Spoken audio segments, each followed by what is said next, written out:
That's Nyck de Vries being thrown into the Yas Marina. Why? Because it was the end of the 2022 season and Nyck signed to be with AlphaTauri as one of their 2023 drivers, and this was Mercedes' way of saying goodbye, along with tying him and wheeling him to their garage. As drivers and team members switch to their new teams at the end of the season, sometimes there are some traditions or pranks that the team likes to pull before they send them on their way.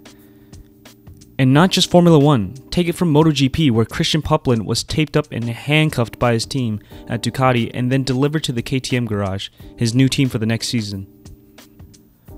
One team that is famous for goodbye traditions was McLaren, where they would prank anyone and everyone that was leaving the team, from mechanics to drivers.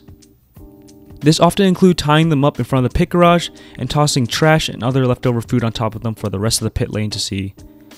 Some pranks even went to extremes, where Mark Priestley, a mechanic for McLaren at the time, stated in his book that at one point a team member was held down while someone defecated on their chest.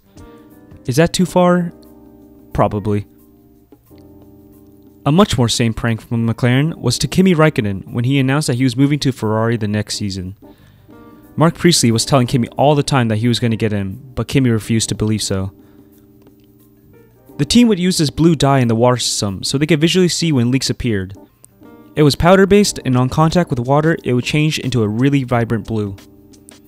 It was so strong that Mark said a thimbleful was enough to turn a whole swimming pool of deep blue. During the 2006 Brazilian Grand Prix, while Kimi famously said, "I was having a shit," Mark was putting this blue dye in Kimi's glove. Mark then helped Kimi get strapped in the car and handed him the gloves, with him none the wiser. "Gloves! Mark, gloves!" During the race, Mark knew Kimi had been sweating in his race suit, fighting for third. His sweat had made the dye completely blue in his gloves. At this point, Mark thought to himself, my god, Kimi's gonna get a podium. He's gonna be in front of everyone with his blue Smurf hands. Unfortunately for us, Kimi fell back in positions and ended the race in 5th. And since only the drivers on the podium had the required media responsibilities, Kimi went straight back to the McLaren garage, and upon taking off his gloves, he turned to Mark and said, "You bastard." Kimi tried washing and scrubbing at his blue hands, but it wouldn't come off. To make it even worse, since it was Kimi's last race with McLaren, Ron Dennis was there to say goodbye. Kimi shook Ron's and his wife's hand, leaving their hands dyed completely blue, where after that, Kimi turned to Mark and told him that he was going to get him back. A week later, Mark and some other guys at McLaren joined Kimi and his friends at a get-together at his house. The group was drinking together and it was all a good time until it was 2 AM and it was time to go to bed. Except, Mark knew he couldn't fall asleep first, or else Kimi might try a full fast one on him. Knowing this, Mark jammed the door by putting a chair underneath the handle in hopes that it would keep Kimi out. Within minutes, Mark fell asleep, and not long after that was Kimi trying to get into his room.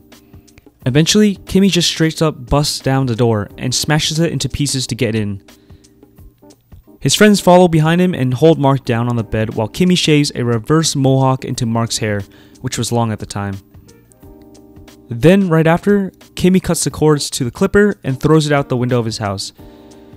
With no clippers to shave the rest of his head, Mark had to deal with the reverse mohawk for the rest of the week at Kimi's. Moral of the story? Don't mess with the Iceman or you might just be caught blue-handed. Have a favorite prank I didn't mention? Let me know in the comments below and subscribe to hear more Formula 1 stories like this.